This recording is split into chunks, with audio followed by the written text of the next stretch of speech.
వార్తలకు స్వాగతం. ముందుగా అందరికీ నూతన సంవత్సర శుభాకాంక్షలు. ఇక వివరాల్లోకి వెళ్తే, నూతన సంవత్సరం 2025 సందర్భంగా ఆంధ్రప్రదేశ్ ప్రజలకు రాష్ట్ర గవర్నర్ ఎస్ అబ్దుల్ నజీర్ శుభాకాంక్షలు తెలిపారు. నూతన సంవత్సరం అందరికీ ఉల్లాసం, సంతోషం, శాంతి, శ్రేయస్సును అందించాలని కోరుకుంటున్నట్లు సామాజిక మాధ్యమం ఎక్స్ వేదికగా పేర్కొన్నారు. కొత్త సంవత్సరం ఉజ్వల భవిష్యత్తు కోసం ఎదురు చూడడానికి, కొత్త అవకాశాలను అన్వేషించడానికి, కొత్త లక్ష్యాలను సాధించడానికి స్ఫూర్తినిస్తుందని గవర్నర్ పేర్కొన్నారు.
రాష్ట్ర ప్రజలు కొత్త సంవత్సరానికి స్వాగతం పలకాలని, ఆశలు ఆశయాలు తీర్చే బంగారు భవిష్యత్తుకు బాటలు వేసుకోవాలని ఆంధ్రప్రదేశ్ ముఖ్యమంత్రి నారా చంద్రబాబు నాయుడు పేర్కొన్నారు.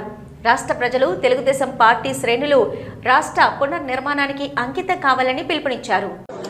తెలుగు రాష్ట్రాల్లో, విదేశాల్లో ఉండే తెలుగు వారందరికీ, భారతీయులందరికీ మనస్ఫూర్తిగా హ్యాపీ న్యూ ఇయర్ శుభాకాంక్షలు తెలియజేస్తున్నాం. ఈరోజు దుర్గమ్మ తల్లి దర్శనానికి వచ్చాను. వాళ్ళకంటే ముందు చేసుకున్నాను. వాళ్ళ ఉత్సాహం చూస్తామంటే ఈ నూతన సంవత్సరంలో ఆంధ్ర రాష్ట్రంలో అందరూ కూడా ఆనందంగా ఉండే విధంగా దుర్గమ్మ తల్లి ఆశీర్వదిస్తా ఉంది. ఇది చాలా సంతోషం. ఇలాంటి కార్యక్రమాలు చూసినప్పుడు ఏదైతే ప్రజలందరూ ఉన్నారో వాళ్ళందరినీ ఆరోగ్యపరంగా, ఆనందంగా, ఆదాయాన్ని పెంచుతూ అందరినీ సుఖ సంతోషాల్లో పెట్టాలనే ఆలోచనతో ముందుకు పోతున్నాం. ఈరోజు చిన్న పిల్లల్లో కూడా బ్రహ్మాండమైన స్ఫూర్తి ఉంది. వారందరినీ చూసిన తర్వాత నాకు నమ్మకం వచ్చింది, ఈ సంవత్సరం ఈ రాష్ట్రానికి అన్ని విధాల శుభం జరుగుతుందని, అందరి భవిష్యత్తు బంగారు భవిష్యత్తు కావాలని మరొక్కసారి మనస్ఫూర్తిగా ఆకాంక్షిస్తూ దుర్గమ్మ తల్లిని ప్రార్థించాను.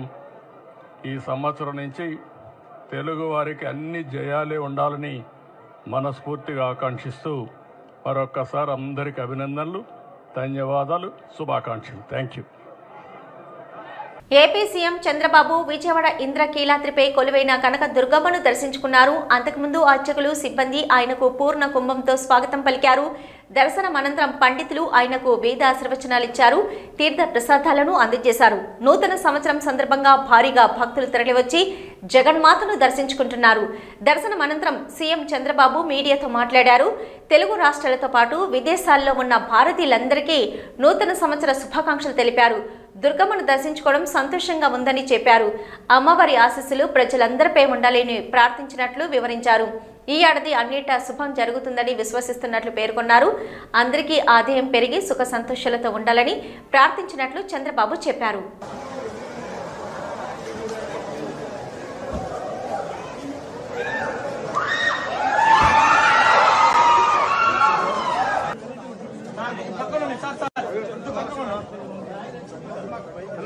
ఆ ప్రొఫైల్ నుంచి నేను ప్రొఫైల్ నేను సార్ కొద్దిగా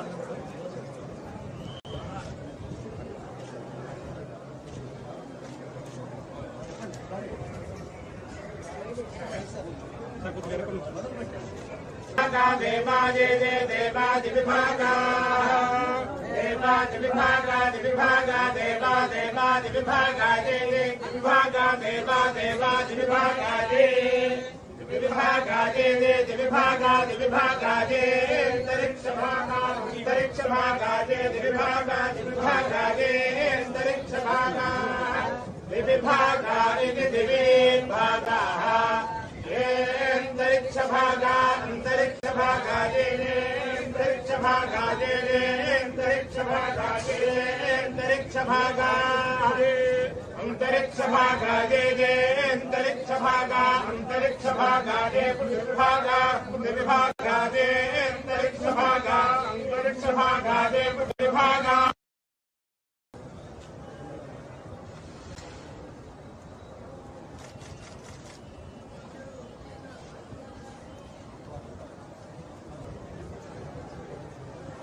నూతన ఆంగ్ల సంవత్సరం పురస్కరించుకుని తిరుపతి జిల్లాలో ఆలయాలు భక్తులతో కిటకిటలాడుతున్నాయి. శ్రీకాళహస్తిలోని షిరిడి సాయిబాబా ఆలయంలో ప్రత్యేక పూజలు, అభిషేకాలు నిర్వహించారు.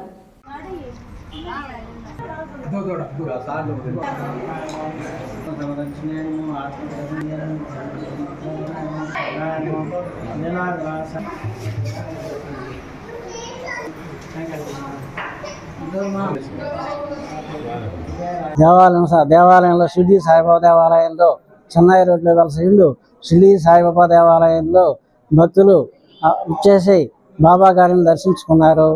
ఈరోజు ప్రత్యేకమైన పూజలు, అభిషేకములు జరిగినవి. భక్తులందరూ వచ్చి బాబా గారిని దర్శించుకుంటున్నారు. బాబా గారి ఆశీస్సులందరికీ ఉండాలని కోరుకుంటూ మనసారా ప్రార్థిస్తున్నాము. గత రాత్రి 11:30 నుంచి మరుసటి రోజు ఈరోజు 12:30 వరకు, అనగా గడిచిన సంవత్సరానికి వీడ్కోలు పలుకుతూ వచ్చే సంవత్సరానికి స్వాగతం పలుకుతూ ఇక్కడ భజన కార్యక్రమం భజన బృంద సభ్యులతో జరిగింది. తర్వాత కేక్ కట్ చేయడం జరిగింది. అదేవిధంగా పూలతో విశేష అలంకరణ చేశారు. ఈ సంవత్సరం అంతా శ్రీ షిరిడి సాయినాథుని ఆశీస్సులతో ప్రజలందరికీ, భక్తులందరికీ మంచి జరగాలని ఆశిస్తూ శ్రీ సాయినాథ్ మహారాజ్కి జై. దేశంలో ఎన్డీఆర్, రాష్ట్రంలో కూటమి ప్రభుత్వాలు అధికారంలోకి వచ్చిన తర్వాత దేశ స్థితిగతులు మారనున్నాయని కేంద్ర పౌర విమానయాన శాఖ మంత్రి కింజరాపు రామ్మోహన్ నాయుడు పేర్కొన్నారు. నూతన సంవత్సరం సందర్భంగా శ్రీకాకుళం జిల్లా నిమ్మాడలో మంత్రి మాట్లాడుతూ పారిశ్రామికంగా అభివృద్ధి చెందేందుకు అవకాశాలు మెండుగా ఉన్నాయని అన్నారు. యువత ఉపాధి కోసం వలస వెళ్లకుండా అన్ని చర్యలు చేపట్టామని తెలిపారు.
ఆంధ్రప్రదేశ్ రాష్ట్ర వ్యాప్తంగా ఎన్టీఆర్ భరోసా పింఛన్ల పంపిణీ కొనసాగుతుంది. ఈ పథకం కింద అందించే సామాజిక భద్రతా పింఛన్లను లబ్ధిదారులకు ఇళ్ల వద్దే అందించేలా ప్రభుత్వం పర్యవేక్షిస్తుంది. ఈ పథకం అమలుకు లబ్ధిదారులు సంతృప్తి ప్రామాణికంగా పరిగణిస్తుంది. రాష్ట్రంలో 63,77,943 మంది లబ్ధిదారులకు పింఛన్లు పంపిణీ చేయాల్సి ఉండగా ఇప్పటి వరకు 61,39,941 మందికి పింఛన్లు పంపిణీ చేశారు. దీంతో 96.27% పంపిణీ ప్రక్రియ పూర్తయినట్లయింది.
నూతన ఆంగ్ల సంవత్సరాన్ని పురస్కరించుకుని తూర్పు గోదావరి జిల్లాలోని నర్సరీలలో నూతన సంవత్సర శుభాకాంక్షలు తెలుపుతూ మొక్కలతో ప్రత్యేక అలంకరణలు చేశారు. అటు పర్యావరణ పరిరక్షణ, ప్రకృతి సహజ అందాలతో వివిధ రకాల మొక్కలను నూతన సంవత్సర శుభాకాంక్షలు తెలిపేలా కూర్పును ఏర్పాటు చేశారు. దీంతో పర్యాటకులతో పాటు స్థానికులు ఈ ఆకృతులను తిలకిస్తూ ఆస్వాదిస్తున్నారు. ప్రతి ఏటా ఇలా మొక్కల కూర్పుతో నూతన సంవత్సరానికి స్వాగతం పలుకుతామని నర్సరీ నిర్వాహకులు తెలిపారు.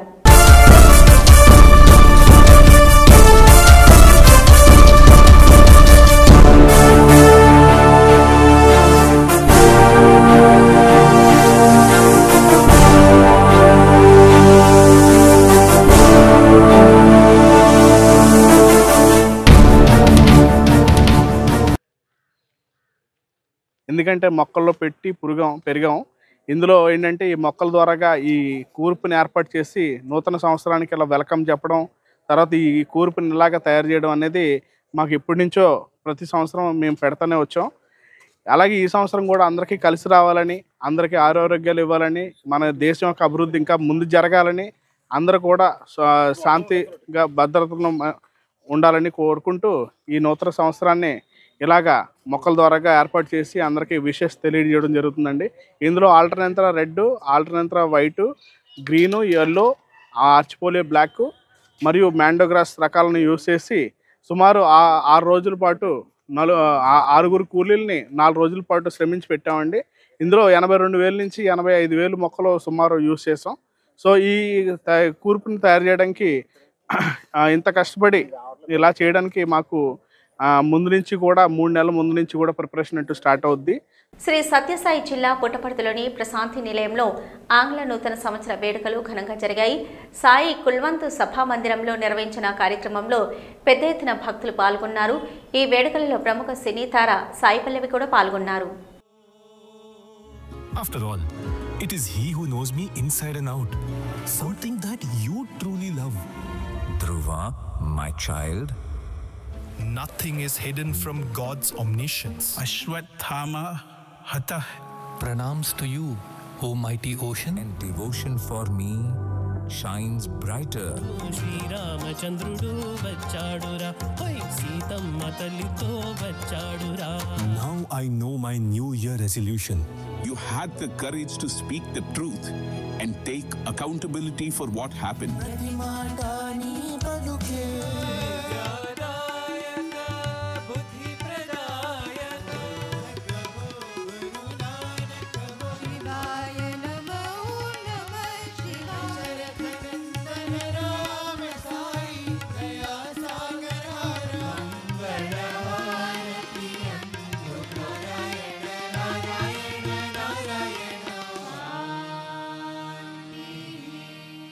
ఇంద్రకీలాద్రిపై ఉన్న శ్రీ దుర్గా మల్లేశ్వర స్వామివార్ల దేవస్థానం ఇన్ఛార్జి ఈవోగా రామచంద్ర మోహన్ బాధ్యతలను స్వీకరించారు. మంగళవారం సాయంత్రం వచ్చిన రాష్ట్ర ప్రభుత్వ ఆదేశాలకు అనుగుణంగా ఆయన అమ్మవారి ఆలయానికి వచ్చి అమ్మవారిని దర్శించుకున్నారు. అనంతరం ప్రస్తుత ఈవో కేఎస్ రామారావు నుంచి బాధ్యతలను స్వీకరించారు. నేడు కేఎస్ రామారావు పదవి విరమణ చేశారు. దీంతో ఇన్ఛార్జి ఈవోగా రామచంద్ర మోహన్ను నియమించారు.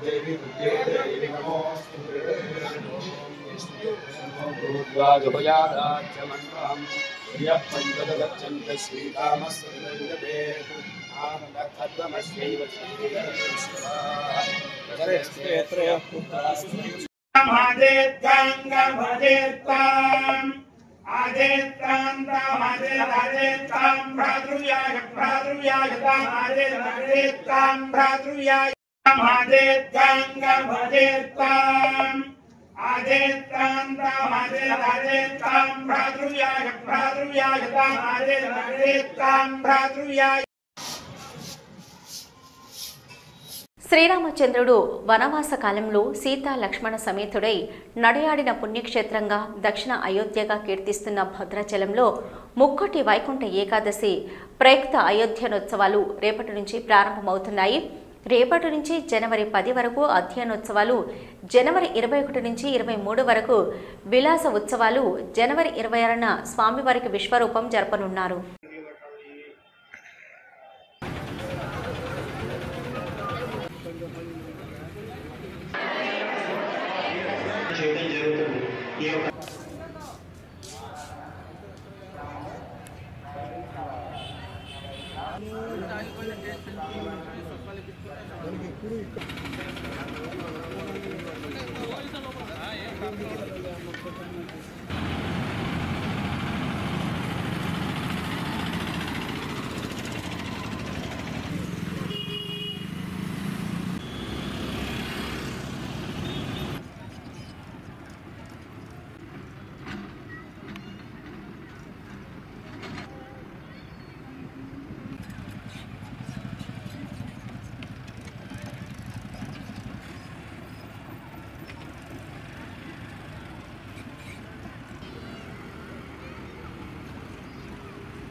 తిరుమలలో 5 కిలోల బంగారు ఆభరణాలు ధరించి తెలంగాణ ఒలింపిక్ సంఘం సంయుక్త కార్యదర్శి కొండా విజయ్ కుమార్ సందడి చేశారు. మగ వ్యక్తి ఈ స్థాయిలో ఆభరణాలు ధరించడంతో భక్తులు ఆయన్ను ఆసక్తిగా చూశారు. కొందరు ఆయనతో ఫోటోలు దిగారు. శ్రీవారికి పరమ భక్తుడైన ఆయన నిత్యం స్వామి దర్శనానికి వస్తుంటారు. బంగారంపై ఇష్టంతోనే భారీ ఆభరణాలు ధరిస్తున్నట్లు విజయ్ చెప్పారు. ఈ ఏడాది బంగారం ధరలు మరింత ఎగబాకొచ్చనే మార్కెట్ నిపుణుల అంచనాలకు అనుగుణంగా ఇవాళ రేట్లు పెరిగాయి. హైదరాబాద్ బులియన్ మార్కెట్లో 24 క్యారెట్ల 10 గ్రాముల బంగారం ధర 440 రూపాయలు పెరిగి 78,000కు చేరింది. 22 క్యారెట్ల 10 గ్రాముల పసిడి రేటు 400 రూపాయలు పెరిగి 71,500గా నమోదైంది. అటు కేజీ సిల్వర్ రేటు 98,000గా కొనసాగుతుంది. ఏపీ, తెలంగాణలోని ఇతర ప్రాంతాల్లోనూ దాదాపు ఇవే రేట్లు ఉన్నాయి.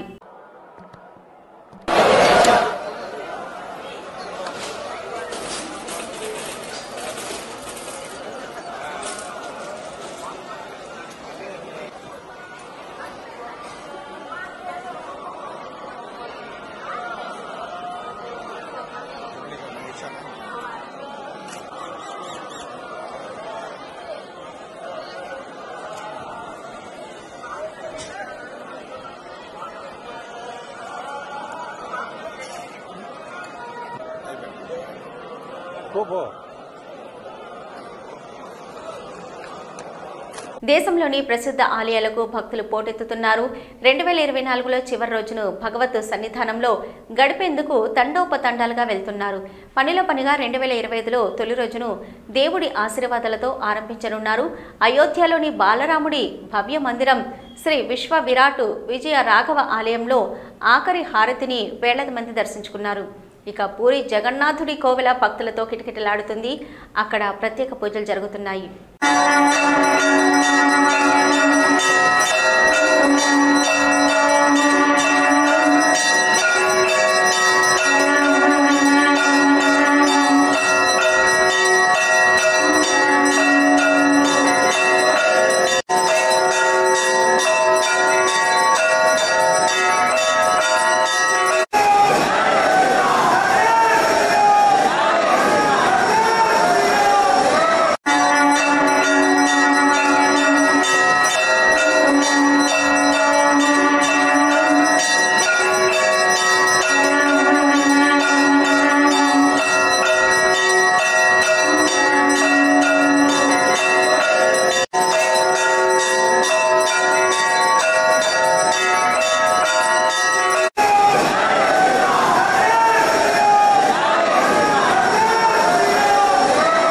ముఖ్యమంత్రి సహాయ నిధి సీఎంఆర్ఎఫ్లోని నిధుల విడుదలకు సీఎం చంద్రబాబు ఆమోదం తెలిపారు. ఈ మేరకు 24 కోట్ల రూపాయల సీఎంఆర్ఎఫ్ నిధుల విడుదలకు ఆమోదం తెలుపుతూ 2025లో చంద్రబాబు తొలి సంతకం చేశారు. తద్వారా 1600 మంది పేదలకు లబ్ధి చేకూరనుంది. గత ఏడాది అధికారంలోకి వచ్చినప్పటి నుంచి డిసెంబర్ 31 వరకు రాష్ట్ర ప్రభుత్వం సీఎంఆర్ఎఫ్ కింద 124.16 కోట్ల నిధులు విడుదల చేసింది. 9123 మంది లబ్ధిదారులకు ప్రయోజనం కలిగించింది.